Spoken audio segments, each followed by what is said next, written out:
Hello and welcome to Coffee Lovers TV. I'm your host, Joseph Robertson. On the show today, we got something quite special. Haven't done something like this yet. I got another similar project. It'll come up soon too. But we've got a box here from Crema Co today.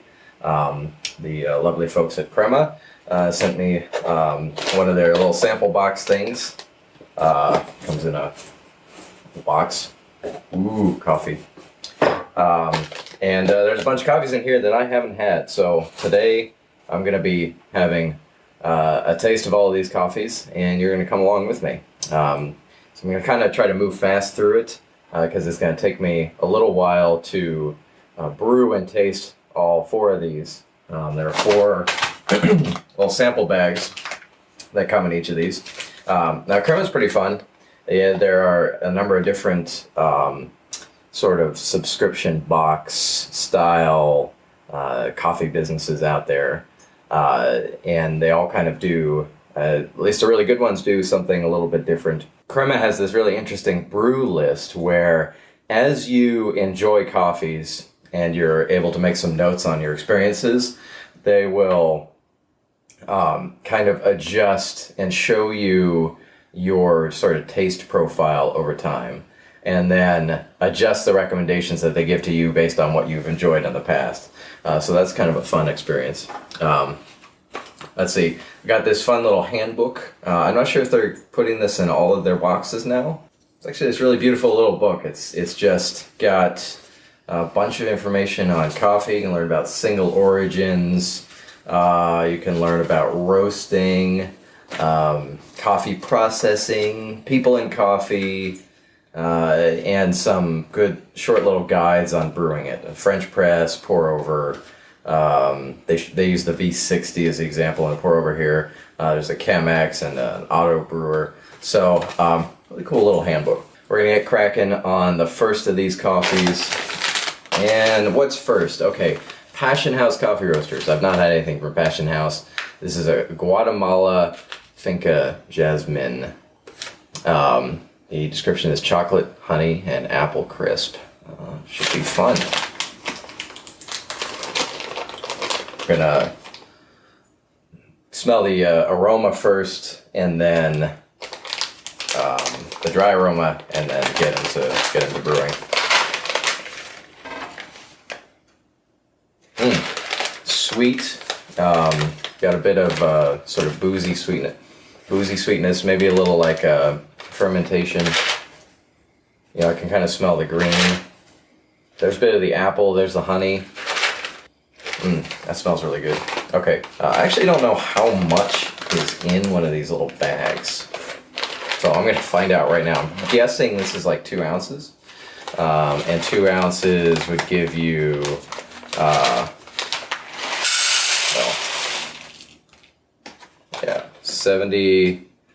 71 grams in one of these. So when I'm brewing into the Clita, like to fill up one of these mugs, I usually do about 23 grams of coffee, and then there's about 320 grams of water in there. So you could do 3 cups of coffee with one of these samplers, which is kind of nice. And I've poured out all my coffee on this one.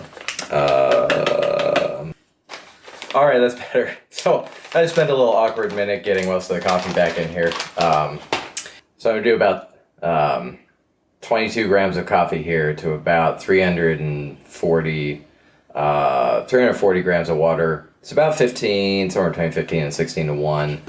Now I'm gonna go grind this, brew the first one.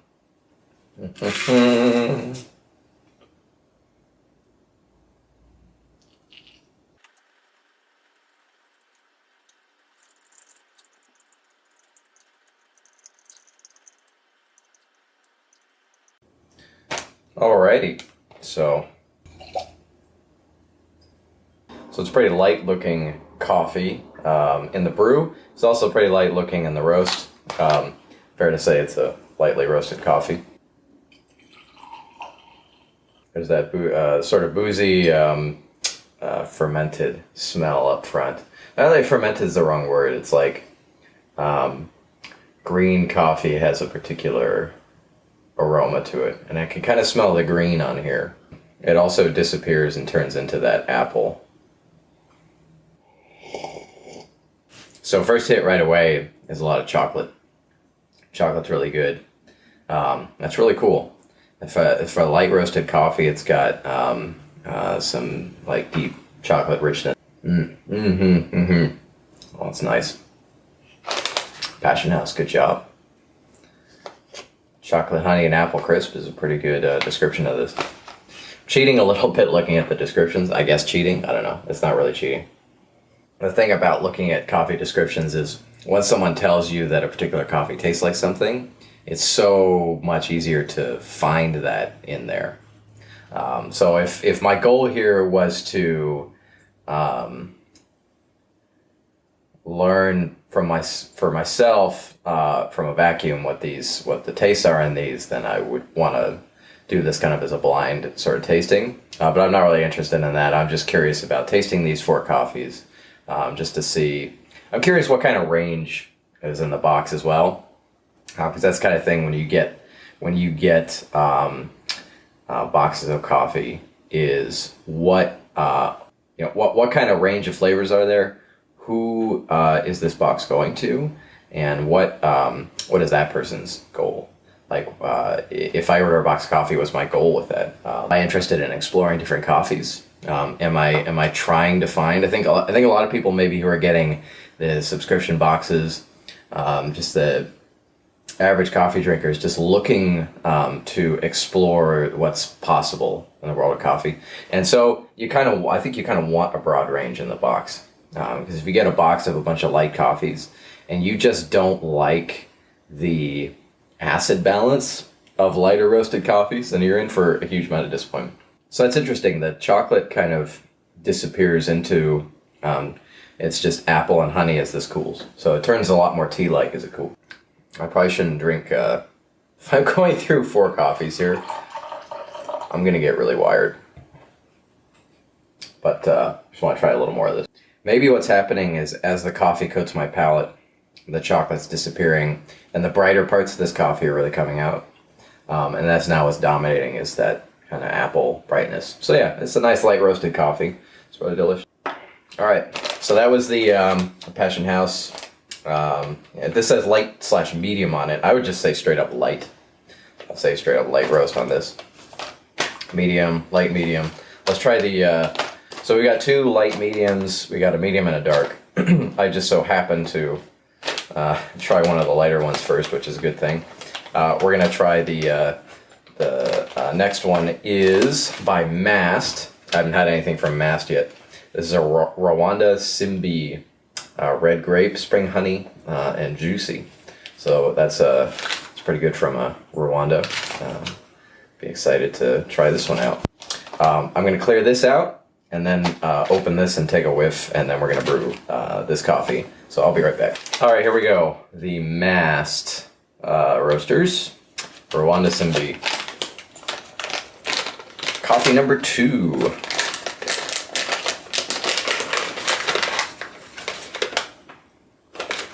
I wonder if so I got another whiff of the green sort of smell.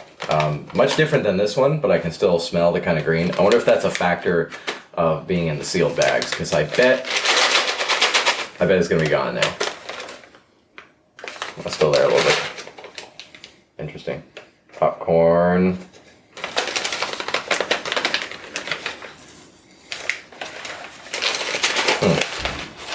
I'm not getting any of the these particular notes. The red grape spring honey on here. I don't know what is spring honey. Is that like a lighter honey? I don't know. I'm getting a lot of green, like sort of grassy. Not necessarily in a bad way. It's like the smell of green and earth. Let's grind it and see what we get on the ground and then the brew. This could be quite different. The ground aroma of this is really rich. Really rich and sweet. I'm even getting like some nutty cocoa in there as well. All right, here we go. Let's have some of this masked Rwanda Simbi.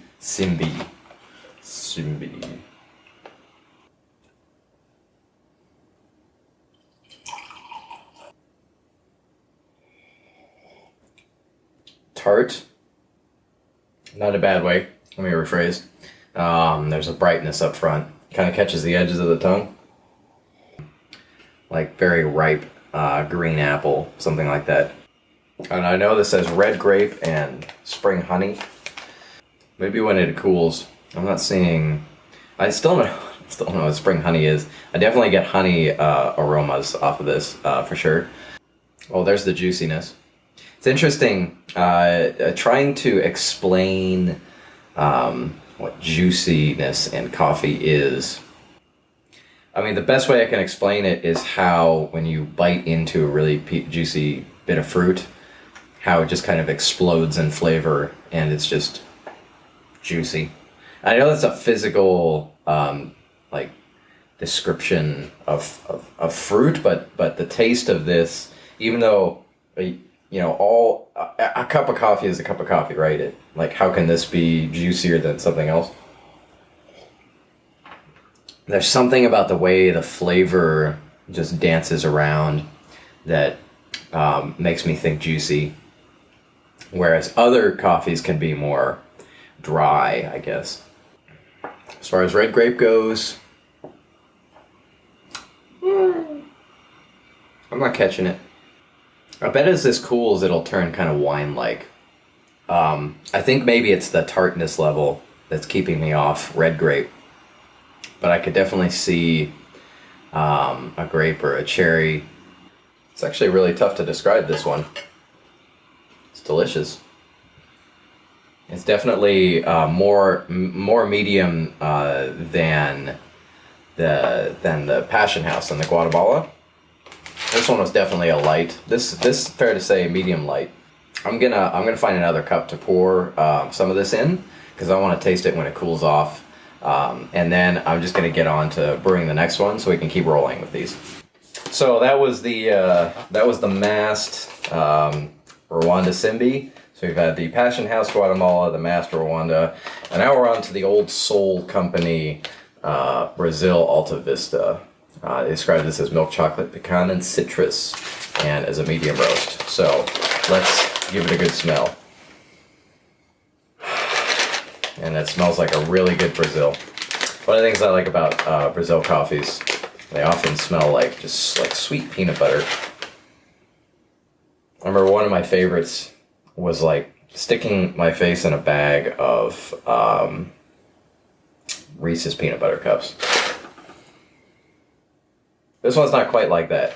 This does really have a nice sweet nuttiness to it. Maybe like candy coated walnuts or something like that. Can't wait to try this. All right, doing the same things we did before. Definitely a good looking medium roast. I'm usually I tend to be personally, this is total personal preference, I tend to definitely drift towards medium roasted coffees just because I like the when you roast, the longer you roast, the more processed the sugars become. And I like the developed sugars that you get in a medium roast versus a lighter roast. Not that I don't enjoy lighter roasts. It's just that the sort of perfect combination of flavors that I like tends to require a bit more roasting. All right, let's enjoy some of this Brazil. So Brazil coffees often end up in blends because they provide a really good smooth and solid tasting base. They can, flavor can transfer through milk really well. And so, yeah, you'll often see espresso blends and the like using Brazils. And I often like Brazil by itself as well. It's speaking earlier about my sort of preferred or number one or the ideal flavor combination for myself is something along the lines of like fudge and strawberries. But the richness of Brazil kind of is a lot like that richer part of the coffee that I really enjoy. So I could also go like Brazil with fruit and have a really good combination. So if I'm really dying for that flavor combination, I might find a good medium roasted Brazil that tastes like rich sweet, has a rich sweet nuttiness to it. Maybe really has a good chocolatiness to it, and then find an Ethiopian or Costa Rica or something like that that has a nice fruitiness to it, and combine the two. I can do that myself for sure. I also just enjoy Brazils by themselves. A little bit of a segue there. Back to the Old Soul Company coffee roasters and their Brazil. Really smooth. Nutty. Smooth and nutty. A little bit sweet. A little bit savory. There's a savoriness to it. Interesting. I really like the smell of this one. There's something about it though. And I think it's just my taste. I think it's definitely a well roasted coffee. Milk chocolate and a pecan is a good description. I think that actually sums it up pretty well. And I'm not a huge fan of pecans. Well, by themselves. There's something about pecan pie that's really nice. But this doesn't have the level of sweetness to it. It's more of it's a mild sweetness. And savoriness, it's kind of dominating. But it's missing, again, for me, it's missing a roundness of taste that I enjoy. That isn't to say that this is a bad coffee.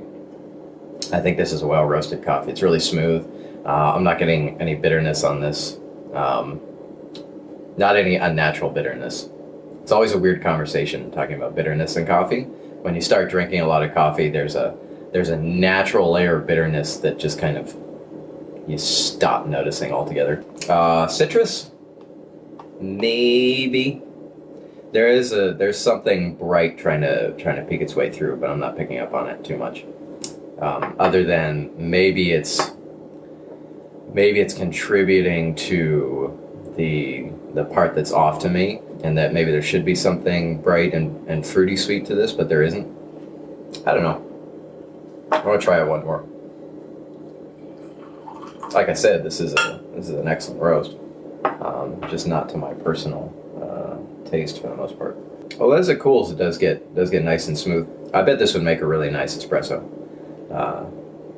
It could be interesting. Anyways, that's an interesting medium. Let's wrap it up with the last one. All right. Before we dive into the last coffee, this Nossa Famiglia. They're based out of Portland. I am familiar with these folks. This is a dark roast, also from Brazil. Teodoro's Brazil. Chocolate, tobacco, toasted almond. This should be an interesting experience. I'm not really that much of a dark roast drinker, but when I do find a good dark roast, I do tend to enjoy it. But before we do that, I wanted to so remember the masked coffee. I decided to let it cool. I figured, why not see what it turned into? So as it cools, that grape really does come out. Now I can definitely say I taste grape, but I'd actually call it a green grape, not a red grape. Although I could see calling it a red grape. And then there's really good chocolate rounding it out. So just to refresh your memory, that was the masked Rwanda. I decided to let it cool. Okay, now we can get to the Nossa Famiglia, this dark roast, and see what it's all about. Okie dokie. Oh, it actually smells really good. It smells really good. Just dark, roasty, sweet, deep chocolate. I think this is kind of what a lot of people hope for when they're thinking about the smell of coffee. So this is like on the lighter end of dark roast to me. This might be we're definitely seeing some oils. So maybe they dropped this right at second crack. Not burnt at all. This looks like I mean, from the look of it and the smell of it, this looks like the kind of dark roast I really enjoy. So let's go grind it. And then we're gonna brew our fourth carafe here.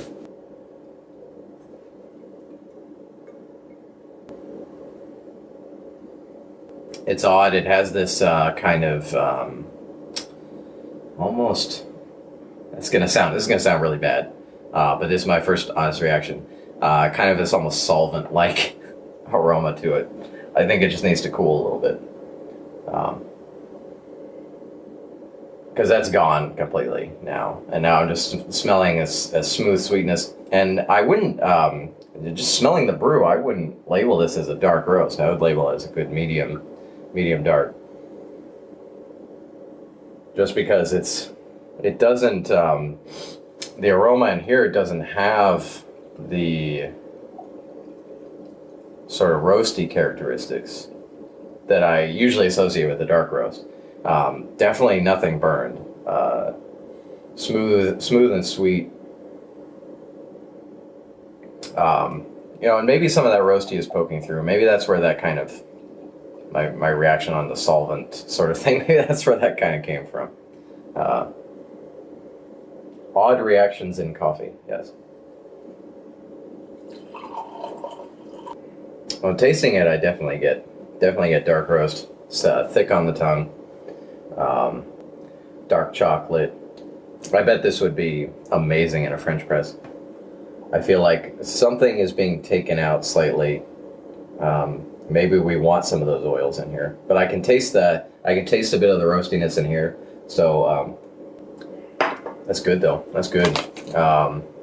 Tobacco, I have no idea. Toasted nuts for sure. So interesting comparing these two Brazils. So this is the dark roast Brazil Nuts Famiglia. The last one we had, the Old Soul Company Brazil, more of a medium roast. When I was tasting this one, I felt like something was missing from it. And this one is much more rounded out. And maybe it's just that the sugars had more time to develop in the darker roasted one. Again, it wasn't to say that there's anything wrong with this one. It's just my personal reaction. This also, I mean, I should say again, this wouldn't be my normal cup of coffee either. This dark roast. I'm actually getting some like lemon on it. That's interesting. Did they say citrus on the bag? No, it was the Old Soul that said citrus. But the Nossa Familia chocolate, tobacco, toasted almond. I have no idea what tobacco tastes like, so I can't comment on that. It definitely has a good chocolatiness. What I like about this, it's not like incredibly complex. It's just like chocolate and toasted nuts. And that's really good. I think this would make a really good everyday coffee for a lot of people. So that's enough coffee. I'm gonna start going crazy. Crema Co. So we had a nice little tour of coffees today, and I'm just kind of ordering them here. Light, medium, dark is how I would describe them. They're all really excellently tasting coffees. It's fun to have coffees from roasters I haven't really had before. Although I have had coffee from Nossa Familia. It's been a long time, and that's a nice range. That's a nice range. I think it'd be interesting to if I was getting this, I would hope to not get two Brazils, just because they're so characteristic. I don't know. Maybe that's fair. There's so much coffee to be had. It would be hard pressed to ask anyone to put a completely balanced perspective in 4 small bags in a box. So as an experience, this is pretty cool. And that's Crema Co. And you can get yourself one of these boxes and have a taste of the coffee, and then I think that you can continue on, and like if I liked one of these in particular, like I could get some more coffee just from Passion House through them, for example. Go through their little taste profiling thing and have some fun. So I'm gonna stick all those links in the bottom. I think that I need to go have a caffeine nap now, because that's a lot of coffee I've been enjoying. Thank you for watching. Do subscribe, hit the like button, comment below, let me know what you think. I've got some more videos like these coming up with some other companies, and I just want to share some more cool stuff with you. So thank you for watching, and have a good day.